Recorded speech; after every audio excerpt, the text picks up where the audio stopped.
요한일서 5장 1절로 5절을 본문으로 세상을 이기고 있는 믿음의 사람에게 계명은 무거운 것이 아닙니다.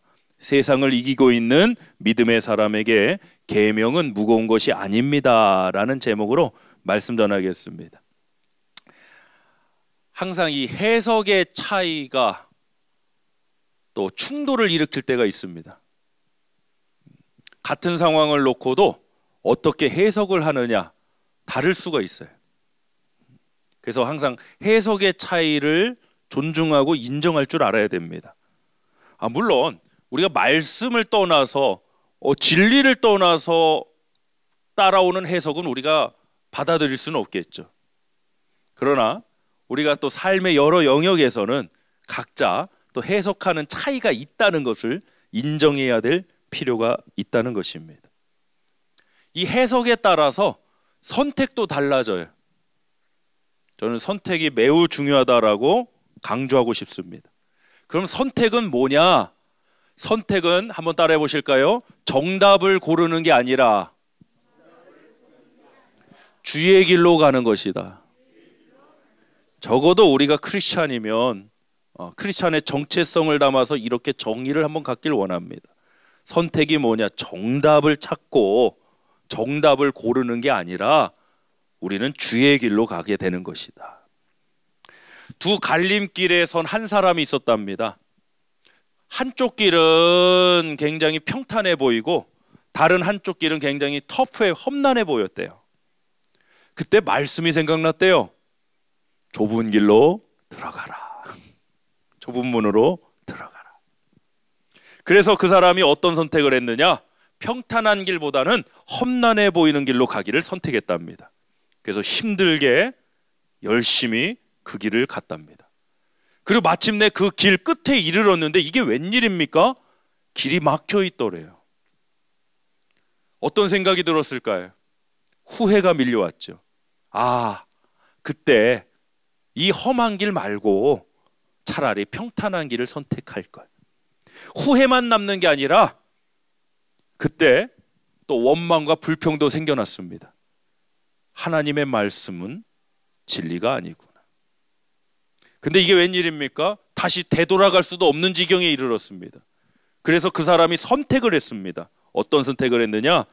길이 막혔는데 옆에 샛길을 하나 만들기 시작했어요. 아무것도 없는 길에 풀만 가득한 길인데 이 사람이 풀을 베고 나가면서 조그만한 샛길이라고 여러분 아시죠? 샛길을 내서 걸어가기 시작했는데 그 길의 끝에 가보니까 자신이 가야 했던 목적지에 가장 빨리 갈 수 있는 길이 열렸다는 겁니다. 여러분, 이 이야기가 우리에게 시사하는 바가 저는 매우 크다라고 생각합니다. 사람들은 평탄한 길, 좋은 길, 후회 남지 않는 길, 그런데 우리가 주님의 길이라고 믿고 갔는데 여러분 인생에서 그런 경험 없으세요? 길이 딱 끊긴 것 같은, 앞이 딱 막힌 것 같은, 마치 이스라엘 백성들이 딱 호기롭게 출애굽할 때 난리가 났을 거예요. 막 환호성을 지르면서 어마어마 이 사람들의 감정, 이모션이 어마어마했을 것 같아요. 열광했을 것 같아요. 그런데 딱 가니까 홍해 바다가 앞에 딱 가로막고 있는 거예요. 길이 막혔죠. 그런데 샛길이 아닌 주의 길이 바다 가운데 있었더라. 할렐루야. 우리가 주님을 믿고 주의 길로 걸어간다고 할 때 여러분 그렇게 딱 막힌 것 같은 상황을 만나실 때가 있어요. 도저히 내 힘으로 할 수 없고 어떻게 해야 할지도 모르는 그러한 일들. 그렇다고 여기 그때 후회와 원망과 불평이 나면 안 됩니다, 여러분. 반드시 거기에 피할 길을 예비해 두셨습니다. 샛길이라고 표현했지만 주의 길이 항상 그 가운데 있습니다. 기도하십시오. 하나님이 우리의 길이 되어주시고 역사가 되어주시고 마침내 그럼 사람들은 앞으로 어떤 길 가겠어요? 평탄해 보이는 길 가겠어요? 험난해 보이지만 이 길 끝에 가면은 샛길이 있어갖고 가장 빨리 지름길로 갈 수 있다, 목적지에 갈 수 있다. 이제 사람들은 어떤 길로 가려고 할까요? 험난해 보이는 길로 갑니다. 아니 그런 선구자가 되고 그런 프론티어 개척자가 될 수 있는 사람들로 하나님은 우리들을 부르셨는데 우리는 길이 막혔다고 거기서 좌절해버려요.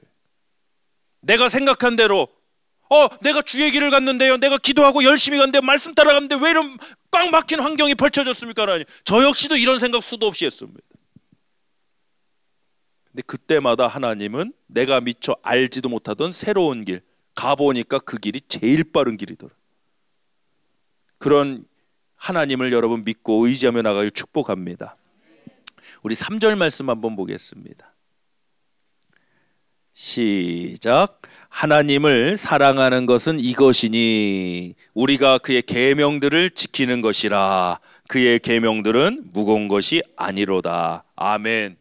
사랑이 먼저입니까? 계명을 지키는 게 먼저입니까? 순서상 사랑이 먼저입니다, 여러분.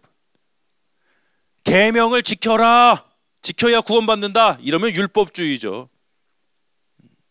하나님을 사랑하기 때문에 우리는 계명을 지키는 것이라, 이거는 은혜 가운데 나오는 얘기죠. 우리 말씀 요약 첫 번째 나누겠습니다. 하나님의 사람에게는 계명이 무거운 것이 아닙니다. 하나님의 사람에게는 계명이 무거운 것이 아닙니다. 왜 그럴까요? 하나님을 사랑하기 때문에, 또 하나님의 계명을 지키는 것이 그들의 기쁨이기 때문에 그렇습니다. 사람은요, 기쁨이 넘쳐나는 일을 할 때는 힘들어도 힘들 줄 몰라요. 어딜 가면 알 수 있느냐? 저 테마파크 가보시면 알아요.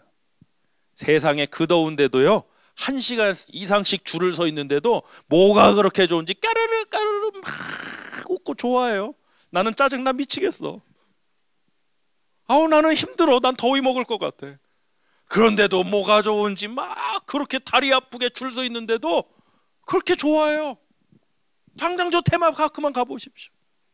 힘든데도, 분명히 힘든데, 더위 먹게 생겼는데 기뻐하는 일을 하니까 힘들지가 않은 거예요. 힘듦에도 불구하고. 그래서 기쁨은 이렇게 중요한 것입니다. 여러분, 계명을 지키는 이 순종의 삶도 하나님의 말씀을 지키는 것이 기쁨이에요. 기쁘기 때문에 지켜서 무겁지 않은 거예요. 할렐루야. 하나님을 사랑하고 하나님의 말씀을 지키는 게 우리의 기쁨이기 때문에 그 계명이 무겁지 않은 거지, 만약에 그렇지 않은 사람에겐 조그만 것도 무거움이 될 거예요. 부담이 될 거예요. 저는 우리 엎드린 교회 성도님께 참 감사한 것이 하나님의 말씀을 믿고 순종의 삶을 살아주셔서 너무나도 감사합니다. 할렐루야. 담임 목사 이 역할이 참 매우 무거운 자리예요, 사실은. 감사한 자리이기도 하고 무거운 자리이기도 해요. 이 커뮤니티가 워낙 한인 커뮤니티가 많이 확장이 돼도 거기서 거기에요. 다 연결돼 있어요. 야, 어느 교회 성도가 이렇더라 하면은 참 얼굴 못 들. 참. 그런데 아니 목사님, 그 교회 성도님이 이런 분이시더라고요. 참 은혜 받았습니다 하면 괜히 어깨가 그냥 이거 할렐루야. 요한복음 14장 23절 말씀 한번 보겠습니다. 자, 요한복음 14장 23절 시작. 예수께서 대답하여 이르시되 사람이 나를 사랑하면 내 말을 지키리. 보세요. 나를 사랑하면 내 말을 지키리. 억압이 아니에요. 의무? 의무를 넘어서요. 사랑은 의무를 넘어서요, 여러분. 자녀를 키울 때 의무로 자녀 키우는 것과 사랑으로 키우는 것과는 너무 달라요. 나를 사랑하면 내 말을 지키리니 내 아버지께서 그를 사랑할 것이요 우리가 그에게 가서 거처를 그와 함께 하리라. 아멘. 구원의 이야기 아닙니까? 하나님의 자녀의 이야기 아닙니까? 하나님을 사랑하기 때문에 말씀을 지키는 게 무거운 일이 아니에요. 할렐루야. 연애해 보셨잖아요. 지난주도 말씀드렸지만 연애해 보면요, 내가 정말 좋아하는 형제가 있고 자매가 있으면요, 안 힘들어. 피곤한 게 어딨어. 저희 연애할 때요, 멀리 저 성남에 있고 전 대전에 있으니까 전화 통화를 자주 하잖아요. 그럼 밤이 새도 안 피곤해. 4시간 5시간 한 번은 뭐라더라, 찬양을 당신은 사랑받게 태어난 사람인가 그걸 불러달라고, 또 우리 어머니한테 걸리면 안 되니까 기타 들쳐매고 가갖고 화장실에서 몰래 당신은 사랑받기 위해 태어난 사람. 뭐가 소리가 들리면 당신의 삶 속에서. 세상에 4시간 5시간 전화하니까 전화기가 열을 받아갖고 여기가 화상 입을 지경이에요. 그런데도 피곤해요? 안 피곤해요? 한 개도 안 피곤해요. 사랑하니까, 좋으니까, 기쁘니까. 그렇더라고요.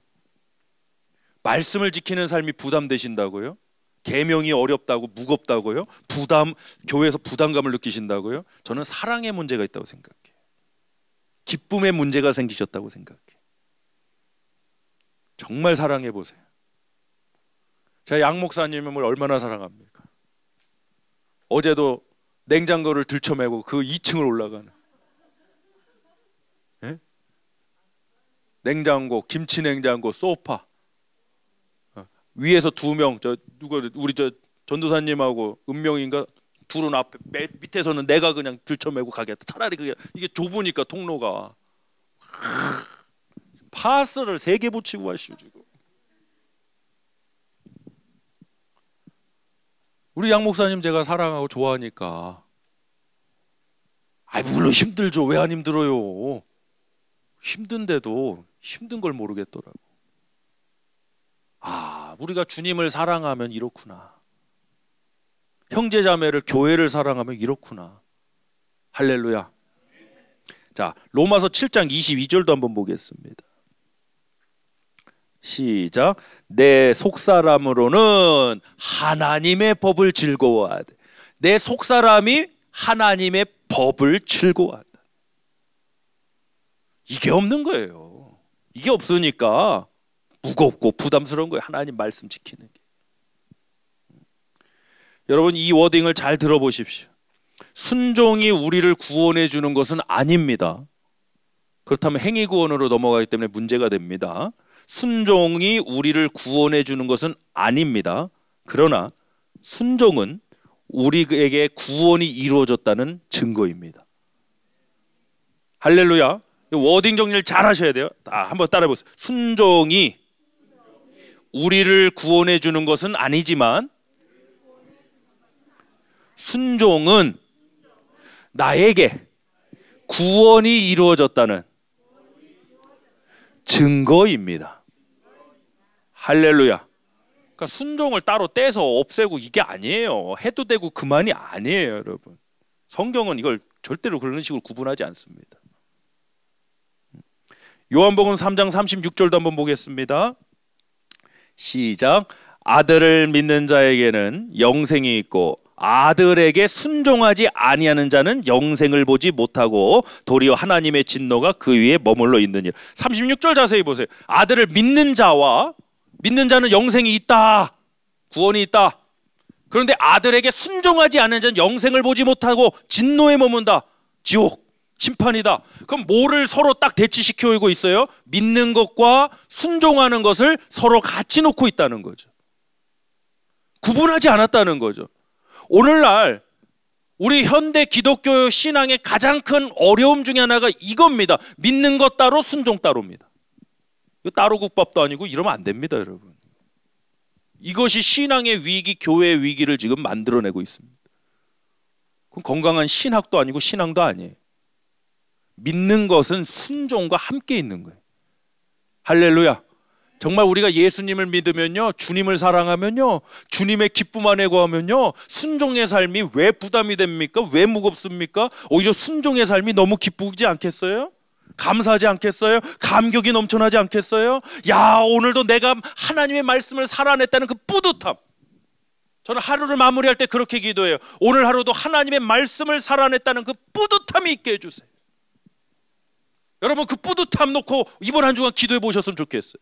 하나님, 내가 오늘 하루를 살아가면서 이 하루를 마무리할 때 이 하루를 말씀을 살아냈다는 그 뿌듯함이 있게 해주세요. 한번 느껴보세요.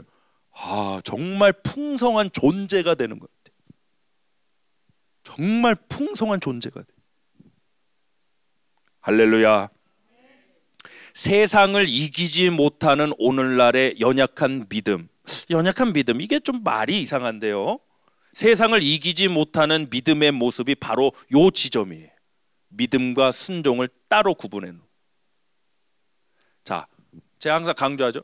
나중에 순종하겠다는 거는 그럴 수 있는 얘기입니까? 아니면 이 말은 지금은 불순종하겠다는 얘기입니까? 그거를 멋있게 애들로 표현하신 거죠. 아, 기술이 너무 좋습니다. 그러나 그 말은, 그 미닝은 지금은 불순종하겠습니다라는 뜻입니다. 그걸 그래도 우리가 신앙이 짬밥이 있는데, 연수가 있는데 내가 어떻게 하나님께 불순종한다고 말해? 목사님, 나중에 환경이 되면, 나중에 시간이 되면, 형편이 되면 순종하겠습니다. 그 말은 지금은 불순종하겠다라는 뜻이라는 거죠. 우린 그런 식으로 참 교묘하게 표장을 잘 하려고 그래요. 그러지 마세요. 하나님 앞에 그게 무슨 의미가 있습니까? 그저 지금 내 생각에는 조금 여의치 않은 것 같고 불가능한 것 같아 보여도 하나님을 믿고 한번 순종해 봅시다. 할렐루야. 아, 여리고성이 무너지려면 돌이라도 던지던가 아니면 하다못해 침이라도 뱉던가 해야 되는데 하나님이 어떻게 하라고 명령하세요? 돌을 해요. 지금 강강수월래도 아니고. 하루에 한 바퀴씩 다 돌아라. 제7일에는 7바퀴 돌아라. 제사장 양강나팔 외쳐라. 아니, 이게 성이 무너지는 거하고 무슨 상관이 있단 말입니까? 이해도 안 되고 참 이걸 어떻게 순종한단 말이에요. 그러나 이해되지 않고 어떻게 될지도 모르는데 그 하나님의 말씀이기 때문에 말씀대로 순종했을 때 여리고성이 무너진 줄 믿습니다. 할렐루야. 많은 분들이 순종을 잡고 순종을 놓고 자꾸 계산하고 순종을 놓고 이해의 영역을 따라합시다. 순종은 이해의 영역이 아니라 머리를 좀 내가 있는 브레인을 살짝 세게 치면 좀 데미지 있어. 자, 순종은 이해의 영역이 아니라 마음의 영역이다. 그 구분을 잘 하셔야 돼요. 구분. 기쁨으로, 감사함으로. 마음의 영역이지 순종이 어떻게 이해의 영역입니까? 우리가 도대체 이해해서 순종할 수 있는 일이 몇이나 되겠습니까? 포도주가 없는데 물을 넣으라니요. 이거 어떻게 순종합니까? 연회장은 주인도 아닌 게스트가 와갖고 이래라 저래라 하는데 그거 어떻게 순종합니까, 여러분? 5,000명이 먹어야 되는데 지금 어린아이에 그 보리떡 5개, 물고기 2마리 이거 가지고 도대체 어떻게 합니까? 이걸 어떻게 순종합니까? 우리가 왜 순종의 지점에서 실패하냐? 이해의 영역으로 가려고 그래요. 이해의 영역으로. 연산, 계산, 추리.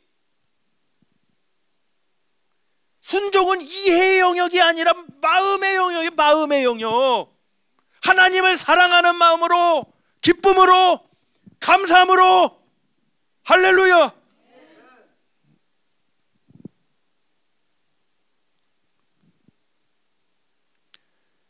주님을 따라가는 제자의 삶은 바로 이 순종의 영역이에요.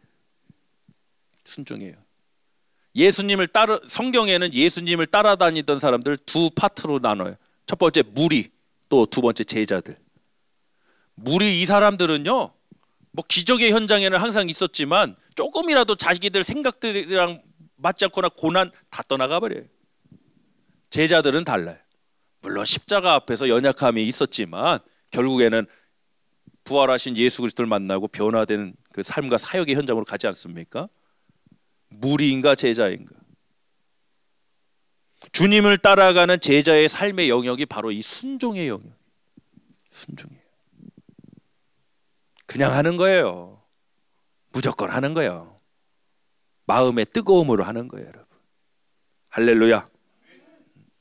지난주 저희 또 합창단 공연이 있어갖고 또 우리 성도님들 초청해서 기도해 주셔갖고 이 솔로도 잘 마치고. 마징가를 하래요. 내가 그래도 목사인데, 내가 그래도 담임 목사인데 이거 체면이 있지. 부르는 거야 하지. 춤까지 추래요.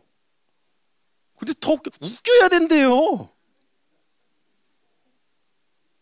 아니 여성 파트들은 자기들 할 때는 막 꽃구름 막 우아한 거 하고 우리 남자들은 아주 그냥 밥이야 밥.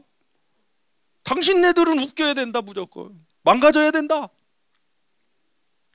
또 거기선 제가 담임 목사로 간 게 아니라 단원이니까 어떡합니까? 순종해야죠. 알겠습니다. 그래서 뭐 많이 어설프고 그래도 그게 나름대로 인터넷에서 로봇 춤 어떻게 추나 보고 따라한 거예요. 그게 순종하려고. 왜? 순종의 마음이 있으니까 그냥 대충 하고 싶지가 않더라고요. 내게 맡겨진 역할이니까 잘하고 싶더라고요. 잘 표현하고 싶더라고요. 열심도 거기서 나오는 거예요. 열심도.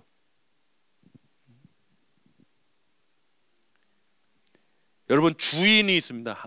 우리 항상 고백하죠. 주님이라고, 주인이라고, 만물의 주요. 도대체 주인이 누굴까요? 뭐 여러 정의를 가질 수 있지만 따라해 봅시다. 기준을 정하는 사람이 주인이다. 시작. 밭에 가갖고 오늘 여기까지 일합시다. 이 기준 정하는 사람이 주인이에요. 이런 사람들이 있지요. 나는 이 정도만 할 거야, 저 정도만 할 거야. 누가 주인일까요? 내가 주인입니다. 죄송하죠. 아니, 하나님의 인도하심과 이끄심대로 가겠다는 사람이 난 이 정도 할 거야, 난 저 정도 할 거야. 그 내가 주인이지 무슨 주님이 주인이에요. 내가 정해놨잖아요. 벌써. 뭐 여러 가지 영역이 있지만 대표적인 것 중에 하나가 용서의 영역. 용서. 나는 여기까지만 참는. 제가 자주 하는 거예요. 제가 자주 해요. 워낙 뚜껑이 자주 열려갖고 내가 여기까지만 참는다. 내가 이럴 때 인상을 좀 써주면서 입을 내가 여기까지만 참는다. 진짜. 응? 그럼 더 건드리면 터지는 거야. 그냥 터지면 아무도 못. 내가 여기까지만 참는다. 아니 그럼 여기까지만 참는다. 그 기준을 누가 정했어요? 내가 정했더라고요. 제가 드리고 싶으면 이 제 어찌 보면 고백이에요. 연약함의 고백. 어느 날 주님 저 잘했죠? 잘 참았죠? 기도하는데 아무런 감동이 없어요. 이게. 아니 내가 지금 옛날 같으면 뚜껑이 열리고 12번도 더 열렸을 텐데 내가 좀 내 생각에는 좀 잘 참았는데 이게 문제가 뭐지 도대체? 저는 항상 뭐 기도에 좀 막힘이 있으면 그 문제 놓고 계속 기도해요.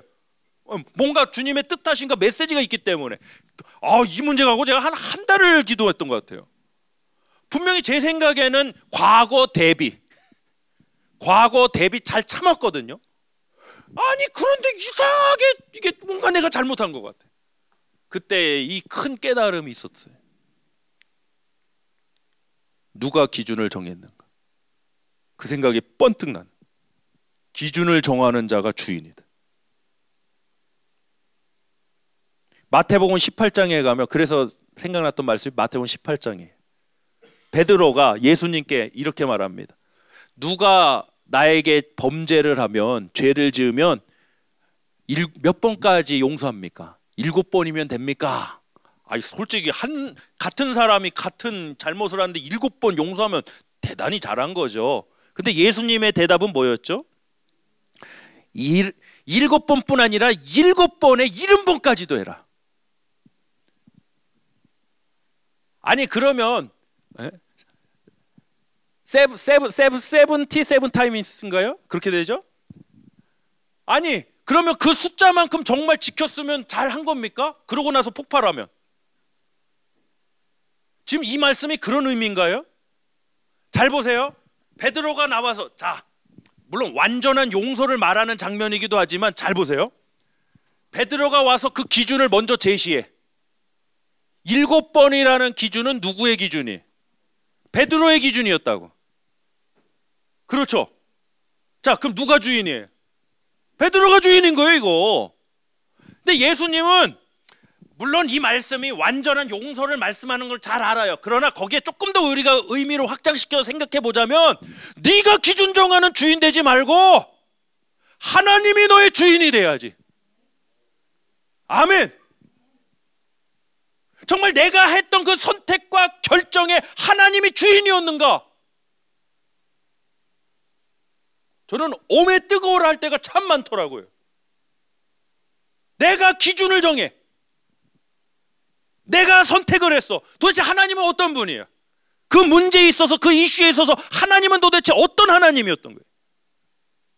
하나님이 정말 나의 주인으로서 영광 받으실 만한 그 자리에 계셨던가? 아니더라고요. 내가 그 탑에 올랐더라고요. 내가 제시한, 하나님 나 이 정도면 잘 참았죠? 나 7번 참았으니까 잘했죠? No. 또 어떤 분은 인내력이 좋아갖고, 하나님 나 12번 참았는데 잘했죠? No. 누구 기준이니까? 나의 기준, 내가 주인이니까. 예수님이 왜 이 말씀하셨을까? 7번에 70번까지라도 해라. 이 말씀은 누가 지금 제시한 기준이에요? 예수님이 주신 말씀, 예수님이 제시한 기준이에요. 할렐루야. 예수님이 주인 되신 자리가 우리가 있어야 할 자리더라고요. 가나 혼인잔치에도 예수님은 게스트 손님 아니었습니까? 마리아가, 예수님의 어머니 마리아가 뭐라고 그럽니까? 하인들 불러갖고 무슨 말씀을 하시든지 그대로 하라. 손님 말 따르는 게 아니에요. 하인들은 누구의 말 따라야 돼요? 주인 말 따르라는 얘기예요. 주인의 말. 할렐루야. 예수님께서 주인이 된 자리에 물이 변하여 포도주가 되는 거예요.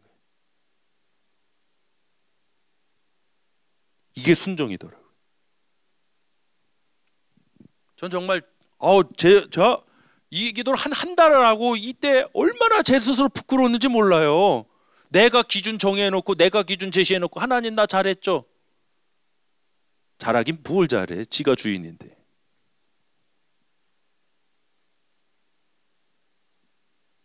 그러면서 또 찬양은 멋들어지게 합니다. 내가 주인 삼은 모든 것 내려놓고 내 주 대신 주 앞에 나가 내가 사랑했던 모든 것 내려놓고 주님만 찬양해.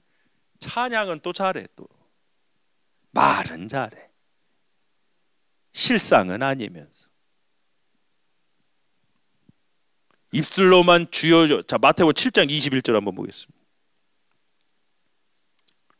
시작. 나더러 주여 주여 하는 자마다 다 천국에 들어갈 것이 아니요 다만 하늘에 계신 내 아버지의 뜻대로 행하는 자라야 들어가리라. 아멘.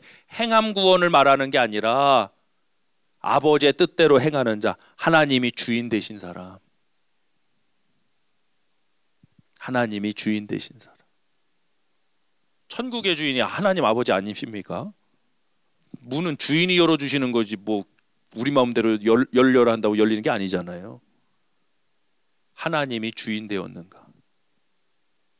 그 인생에, 그 선택에, 그 결정에, 그 상황에 하나님이 주인의 자리에 있는가?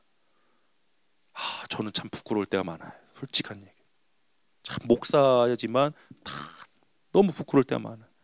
내가 주인 노릇하는 게 너무 많아. 아직도. 그러면서 또 하나님 잘했죠, 이랬죠, 잘했죠. 그게 바리새인 세리 아니에요? 바리새인 세리죠. 하나님 요만큼 했으니까 우리 기준 정해놓고, 그렇죠? 우리가 요만한 기준을 정해놓고 내 생각에는 요만큼 했으니까 잘했죠. 잘하긴 뭘 잘해. 자, 신명기 30장 11절 15절 쭉 보겠습니다. 시작. 내가 오늘 내게 명령한 이 명령은 내게 어려운 것도 아니요 먼 것도 아니요. 따라합시다. 하나님은 내 수준을 정확히 아신다. 절대 어렵거나 먼 거 우리에게 안 주세요. 자, 12절. 하늘에 있는 것이 아니니 내가 이르기를 누가 우리를 위하여 하늘에 올라가 그의 명령을 우리에게로 가지고 와서 우리에게 들려 행하게 하려 할 것이 아니요. 아니요. 이것이 13절. 이것이 바다 밖에 있는 것이 아니니 내가 이르기를 누가 우리를 위해 바다를 건너가서 그의 명령을 우리에게로 가지고 와서 우리에게 들려 행하게 하려 할 것도 아니라. 그러니까 몰라서 못한다 하지 말라는 거예요. 자, 14절. 오직 그 말씀이 내게 매우 가까워서 내 입에 있으며 내 마음. 순종은 머리의 이해 영역이 아니라 어디의 영역이다? 마음의 영역이구나. 내 마음에 있은즉 내가 이를 행할 수 있느니라. 우리가 순종해서 걸려 넘어지는 지점 중에 하나가 이해의 영역으로 가시면 반드시 넘어집니다. 우리가 도대체 뭘 안다고, 내일 일을 도대체 뭐 어떻게 될지, 새끼리 나올지 뭐 어떻게 될지를 안다고 도대체 내가 이해해서 내가 추론을 해서 내가 예측이란 걸 해서 한단 말이에요. 그 상황에서 하나님의 인도하심과 이끄심에 좀 민감하고 하나님께 순종하는 것이 제자의 모습, 하나님의 자녀된 모습입니다. 자, 계속해서 15절 시작. 보라, 내가 오늘 생명과 복과 사망과 화를 내 앞에 두었나니. 생명만 있는 게 아니라 사망도 있고 축복만 있는 게 아니라 화도 있다. 그래서 우리는 선택의 기로에 있다. 그럼 내가 기준되어 내가 주인된 그 길을 선택할, 그건 사망과 화예요. 화. 사망과 화. 조금 험난해 보이지만 하나님 말씀을 따라서 생명, 축복의 길로 갈 거냐? 지금 험난한 길을 걸어가고 계십니까? 힘든 상황인가요? 막다른 상황입니까? 홍해바다 같습니까? 하나님 반드시 새로운 길을 내실 줄 믿습니다. 그 여러분 나중에 알게 되실 겁니다. 아, 이 길이 가장 빠른 길이구나. 이 길이 목적지로 가는 길이었구나. 할렐루야. 저 역시도 그래요. 제가 뭐 여러 차례 간증했으니까 잘 아시죠. 미국 학부 졸업하고 미국 대학원 유학, 사우스웨스턴으로 달라스로 유학 가려고 하다가 준비했던 모든 것이 이제 물거품이 되고 뭐 여러 가지 상황이 있죠. 가정에 아버지 돌아가시고 갑자기 돌아가시고 어머니 자궁암 환자에 동생 뇌종양수 어떻게 놓고 갑니까? 그럴 수 없더라고요. 그래서 또 어머니 기도원에 또 건물에 문제가 생겨서 또 교회로 또 개척이 되고, 개척할 사람이 나밖에 없네. 거기 신학교 다니는 사람이 나밖에 없으니까. 학부 4학년 때 졸업도 안 한 총각 전도사가 내 자신도 이해가 안 되는 일이 벌어졌어요. 개척 전날까지 저는 도망 다녔어요. 안 한다고, 못 한다고, 하고 싶지 않다고. 이건 나의 길이 아니라. 하나님께 따져 물었어요. 아니, 유학이라는 감동을 주셔서 하나님 미국 유학 갈 준비하게 하셨는데 그 하나님은 어디 가시고 지금 이게 대전에서 이 할머니들하고 이게 개척이 무슨 말입니까? 이거 개척은 개가 물어가지도 않는다는데 이걸 누가 하는 겁니까 도대체? 그때 준비했던 친구들은 다 미국으로 다 유학을 떠났어요. 결혼도 하고. 나는 혼자 그렇게 남았다. 근데 그 자리에서 주저앉지 않았어요. 그래도 개척을 했으니까 책임감이 있잖아요. 밤마다 360일 비가 오나 눈이 오나 예배 드렸어요. 기도원 백그라운드가 있으니까. 근데 설교를 해봤나 뭘 했나 할 수가 없는 거예요. 부끄러운 거예요. 내 자신도 설교하면서. 갖고 정말 하루에 2시간씩 자면서 설교 준비했습니다. 말씀 보고 설교 준비하고 기도하고. 그 시절에 그렇게 했습니다. 지금은 못해요. 하라고 그래도 지금. 그 20대니까 가능했다. 그렇게 수년간 그렇게 했어요. 그때 봤던 책, 제가 제 서고에 예전에 불나기 전에 2,500권을 봤더라고요. 책을 2,500권을 봤어요. 그 시절에. 할 수 있는 게 없으니까 답답하니까. 그러니까 기도 오니까 기도는 또 얼마나 빡세게 해요. 막 3시간 4시간 이건 일도 아니야. 그러면서 또 이 목이 단련돼 갖고 또 이게 웬간해 갖고 목이 또 쉬지를 않네. 응. 이게 다 또 합창단에 하나님 쓰시려고 그래. 그렇게 세월이 지나가서 개척교회 힘들죠. 전기세도 못 내고 막 그런 환경. 근데 또 하나님 은혜로 기적 중에 막 교회 환경이 좋아지고 막 이 그러는 찰나에 또 우리 김경옥 교수님 또 우리 교회 자매를 통해서 또 만나게 돼. 우리 교수님하고 교제하면서 또 이 교회 아픔을 놓고 기도하면서 또 하나님의 인도한 부르신 가운데 또 우리 엎드린 교회 또 미국으로 오게 돼. 그게 14년 15년 세월이 지났어요. 15년. 근데 이런 비교가 참 말이 안 되는 얘기지만 있을 수 없지만 15년이 지난 지점에 사실 제가 제일 빨라요. 지금. 죄송하지만 제가 제일 빨라요. 이 빠르다는 게 뭐 여러분 상상에 맡기겠습니다. 제 친구들도 지금 다 담임 목사에 지금 다 그 저희 나이대가 이제 딱 지금 올라갈 그 저는 목회 경력이 지금 14년째예요. 웬간한 데 가선 떨들 않아요. 마징가 보셨잖아. 떨질 않아. 아주 웃지도 않잖아. 아주 그냥 아주 체면을 나는 로버트다. 나는 로버트다. 나는 마징가다. 나는 목사가 아니다. 그게 제일 빠른 길이었다라니까요. 그래서 한국에 있으면서 THD 박사학위 마치고 다 했어요. 목회 경력, 목회 경험. 그 목회 경력이 단순한 숫자 맞는 게 아니라 그 안에서 정말 성도들과의 그 삶의 현장에 그 투쟁, 그 믿음으로 살려고 하는 그 투쟁의 모습. 하나님 어떤 분이신가 계속해서 질문하게 돼요. 그 우리 엎드린 교회 만남이 이루어졌잖아요. 노사영 권사님이 불렀잖아요. 우리 우연히